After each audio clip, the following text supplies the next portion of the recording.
Amis cinophiles, bonjour. Alors je reçois souvent des questions sur du-chinois.com/questions. Et même si je peux pas, humainement répondre à toutes les questions qui me sont posées, il faudrait sinon que je fasse 10 questions par épisode, je les lis toutes. Et là j'en ai reçu une qui est intéressante, enfin qui n'était pas intéressante de prime abord justement, et elle m'a bien fait rire après parce que la question c'était comment un chinois prononce YouTube. YouTube c'est la plateforme sur laquelle vous me regardez probablement actuellement. C'est un site tellement énorme que, on se pose pas vraiment la question de savoir, voilà, ça se dit comme ça en anglais, ça se dit comme ça en français, comment ça se dirait en chinois, quoi. Et puis bon, pour la plupart des services, il existe des transcriptions officielles, Facebook, Twitter, etc. Donc pour YouTube, ça devrait être facile à trouver. Mais en fait, pas du tout.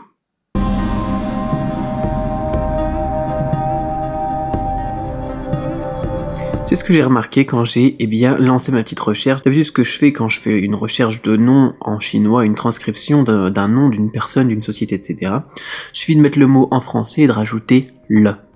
C'est aussi simple que ça. Généralement, le premier résultat de recherche dans Google, ça va être le nom en chinois parce que on a mis un caractère chinois, donc on va tomber sur un texte en chinois avec le mot et généralement la transcription en chinois tout simplement.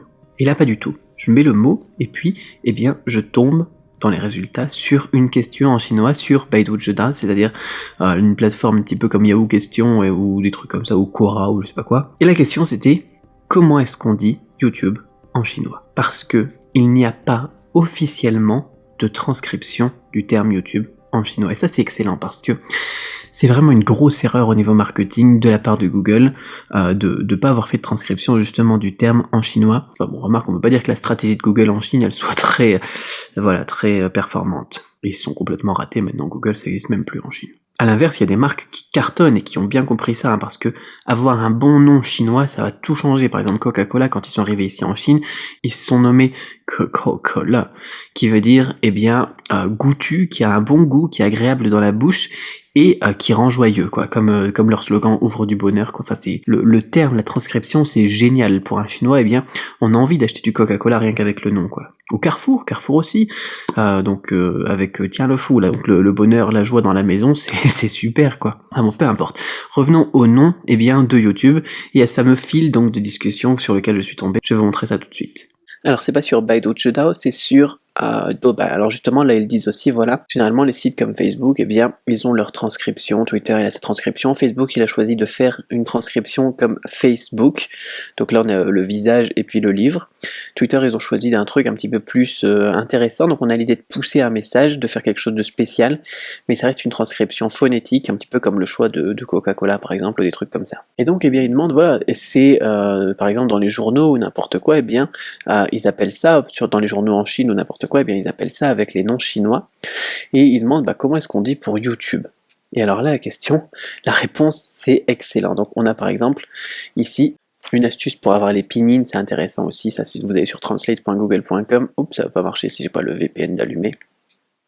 Et vous collez tout simplement ce que vous avez mis là-dedans et vous avez ici donc là la transcription phonétique, ça peut toujours être intéressant, on peut aussi appuyer sur play si vous voulez l'écouter. Donc il y a de la terre ici et troubier qui se traduit par Eupolyphaga. Qu'est-ce que c'est qu'un Eupolyphaga? Regardez un petit peu ici, ça. Voilà, donc la transcription que ce chinois a donnée c'est il y a des cafards. Comme YouTube n'a pas choisi son propre nom chinois, les Chinois peuvent se faire plaisir avec n'importe quoi qui aurait eu une transcription phonétique proche. Bon, après, même quand tu as des transcriptions officielles, les Chinois peuvent aussi se faire plaisir quand même avec des transcriptions phonétiques spécifiques. Par exemple, Sarkozy, il a eu sa période aussi. Le suivant, qu'est-ce qu'on a ici? Alors voilà, est-ce que tu pourrais être un petit peu sérieux? Donc là, la personne qui a posé la question, elle lui dit « Est-ce que tu pourrais être un petit peu sérieux, s'il te plaît ?» Voilà, quoi, parce qu'il voudrait vraiment une réponse, avec les smileys que les Chinois aiment bien ici. Ici, Yotubi, donc pareil, on peut aller ici, donc ici, avoir la force terrestre, bon d'accord, pourquoi pas. Donc ensuite, là, ils disent, alors, donc ils sont même pas présents en Chine, quoi, pourquoi est-ce qu'il y aurait une transcription officielle? Donc ils recentrent la question sur les radios, la télé, ou les journaux, etc., et la transcription qu'ils devraient utiliser, quoi. Il n'y a toujours pas de réponse. Et la dernière réponse ici qui m'a fait bien marrer, c'est celle-ci.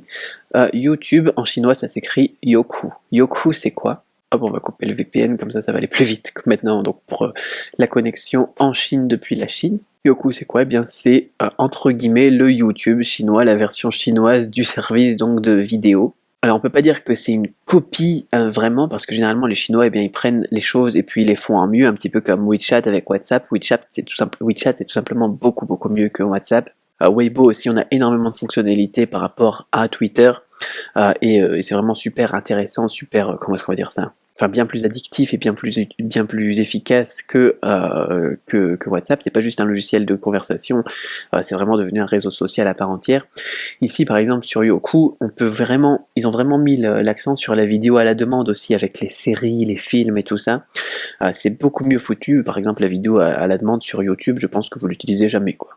Donc c'est plutôt marrant, parce que c'est un petit peu comme si les gens disaient c'est quoi la transcription du mot Twitter en chinois, et que les gens ils disaient bah c'est Weibo, quoi. Donc c'est intéressant, et c'est devenu du coup un mystère pour moi.